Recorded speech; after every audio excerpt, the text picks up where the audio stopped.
ఈరోజు వాక్య ధ్యానాంశం తండ్రి ప్రేమ.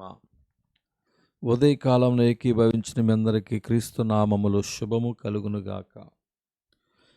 ఒకరోజు మా అబ్బాయికి జ్వరం వచ్చింది. మందులు వేశాం కానీ తగ్గలేదు. అప్పుడు వైద్యులు రక్తాన్ని పరీక్షించాలని చెప్పారు. నాన్న, రక్తాన్ని పరీక్షించటం అంటే ఏమిటి అని అడిగితే, ఏమి లేదురా, నీ నరానికి ఇంజెక్షన్ ఇచ్చి నీ రక్తాన్ని కొంచెం బయటికి తీసి పరీక్షిస్తారు. రక్తాన్ని పరీక్షించడం ద్వారానే అది ఏం జ్వరమో బయటపడుతుందని చెప్పారు. అది విన్న మా అబ్బాయి భయపడి, నాన్న, నేను రక్త పరీక్షకు రానంటే రానని మొరాయించాడు. నువ్వు భయపడవలసిన అవసరం లేదు, నేను నీ ప్రక్కనే ఉంటాను కదా అని అన్నాడు. నాన్న, మీరు పక్కనే ఉన్నా గుచ్చేది మాత్రం నా నరానికే కదా, నేను రానంటే రాను అని కూర్చున్నాడు. అప్పుడు నేను ఒక పని చేద్దాం, నేను కూడా నీతో పాటు రక్త పరీక్ష చేయించుకుంటానని నా కుమారునితో చెప్పాను.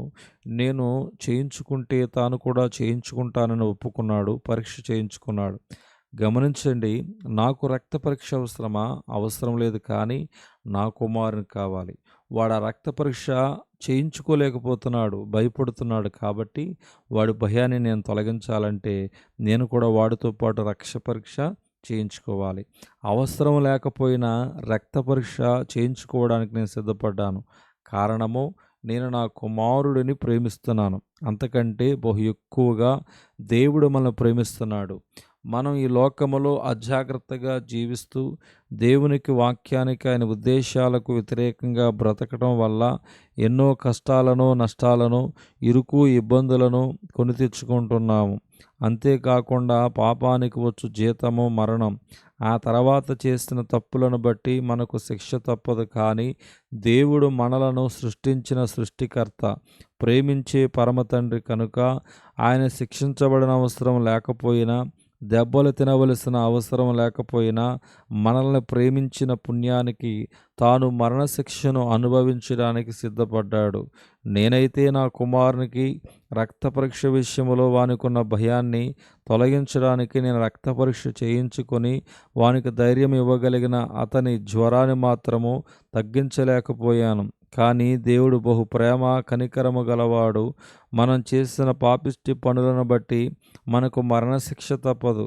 దేవుడు మనల్ని ఎంతో ప్రేమించాడు కనుక మనకు అసలు నరక శిక్ష లేకుండా చేయాలని తానే నరునిగా ఈ భూమి మీదకు దిగివచ్చి మన స్థానములో నిలిచి మనకు రావలసిన శిక్షంతటిని భరించిన ఏకైక దేవుడు.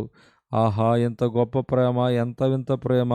దేవుని గొప్ప త్యాగాన్ని మనం అంగీకరించి ఆయన ప్రేమను విశ్వసిస్తే నరక శిక్ష నుండి తప్పించబడతాము, పరలోక రాజ్యాన్ని స్వతంత్రించుకుంటాము. ఒకవేళ దేవుని ప్రేమను, ఆయన క్షమను నిర్లక్ష్యము చేసి పాపములోనే కొనసాగితే ఇంత గొప్ప రక్షణను మనము నిర్లక్ష్యము చేసిన ఎడల ఎలాగూ తప్పించుకుంటామో. హెబ్రీ పత్రిక 2:3 దేవుడు ఈ దినవాక్య ధ్యానమును దేవుడు విన్న మిమ్మల్ని అందరినీ దేవుడు దీవించునుగాక. ఆమేన్.